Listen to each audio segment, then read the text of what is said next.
Hey everybody! So I wanted to do a video on how to identify the age of an antique solely on the drawers and the joinery that the craftsman used in various pieces of furniture.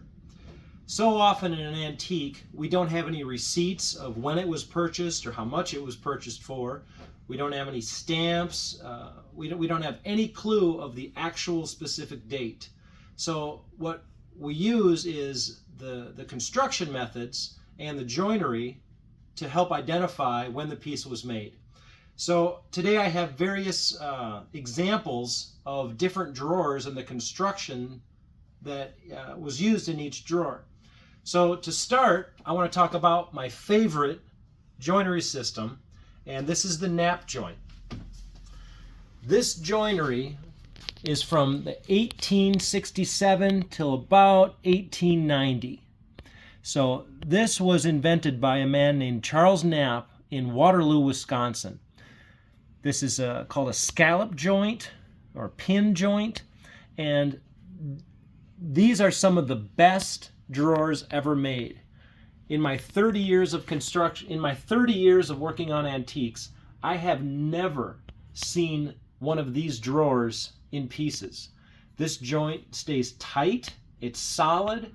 I've never seen one of these apart. I've never had to re-glue this kind of joinery system. So these two drawers are from the exact same dresser. So this is the top drawer, and it has the scallops and pins, and then the second drawer and the other three below it just have a straight cut, so it'll be off the table saw. They're both equally as solid, but they're different, but it's off the exact same piece of furniture. So this joinery is at the earliest 1867 and used till about 1890, around there. The reason they stopped using this, from what I'm told, is the router bits got dull and gummed up a lot faster than our flared out dovetail. So this drawer, this mahogany drawer, this is from around 1910. This is a machined dovetail, and this is also a very solid construction method. I do see these come apart, but very rarely. So 1910. This drawer is from around 1930, 1940. And this joinery system, if you can zoom in right here on top, you'll be able to see it better. But this was cut on a table saw. And these drawers I see broken all the time. There's very little structure holding this drawer together. Just these little itty bitty pieces, these little dados. That's the only thing holding this together. So this is 1930s, 1940s. I see these broken all the time.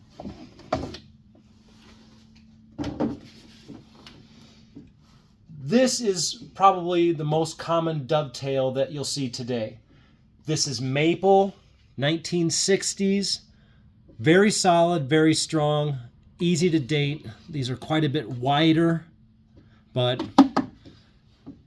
And then we have today our modern drawer, and this is more of what they call a butt joint and staples, and then just a piece of sheet metal.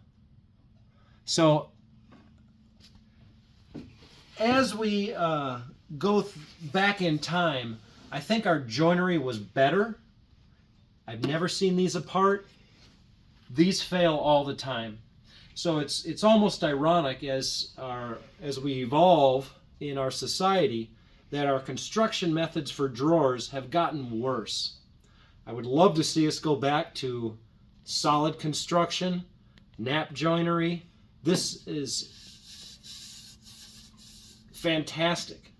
Yeah, and this, what we buy today, is just stapled together, and it's not meant to last.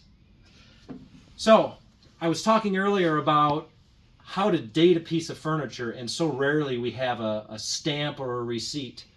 I have a fantastic drawer that does have a stamp. This is walnut. It has a leather top. And I want you to come in here and you can see that this drawer was patented, the stamp on it is April 26th, 1870. That's 154 years ago, almost to the day. So we have a stamp, and this joinery, this is a hand-cut dovetail.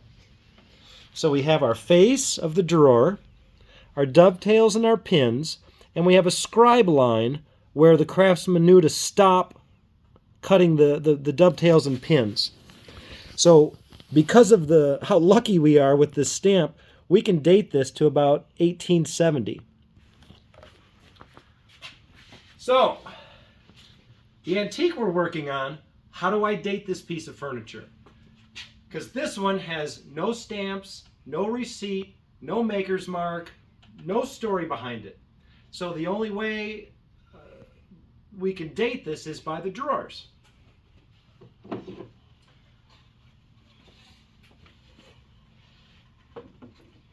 So this drawer is almost identical to our fantastic piece down here.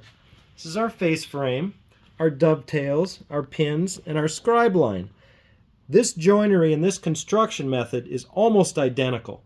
So the master craftsman that did this is a classic technique, and hand-cut dovetails have been around since the Egyptians.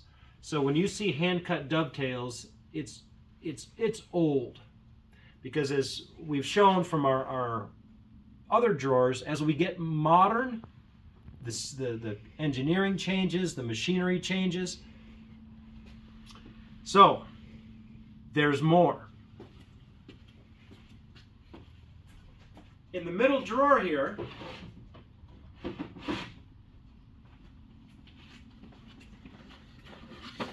you would think that this would be hand-cut dovetail like the other little drawer. This is a machine-cut dovetail. One thing that is unique about this joinery is how small these dovetails are. So this cabinet shop had not only the craftsman who knew how to do a hand-cut dovetail, but also had the finance and ability to purchase a state-of-the-art piece of machinery to do machining dovetails. This would have been very expensive, very unique. Most cabinet shops would not have had this kind of machinery until around 1860s. In the Industrial Revolution, you start to see that mass production of the machinery where every cabinet shop had that. So this is quite unique to have an antique that has not only a hand-cut dovetail drawer, but also a machine-cut dovetail and a machine cut that's very small. Like this is old. So to date this piece of furniture to the best of my ability, I would date this piece around 1860s, 1870s. So these are some of the techniques that you can use when you're trying to identify an antique.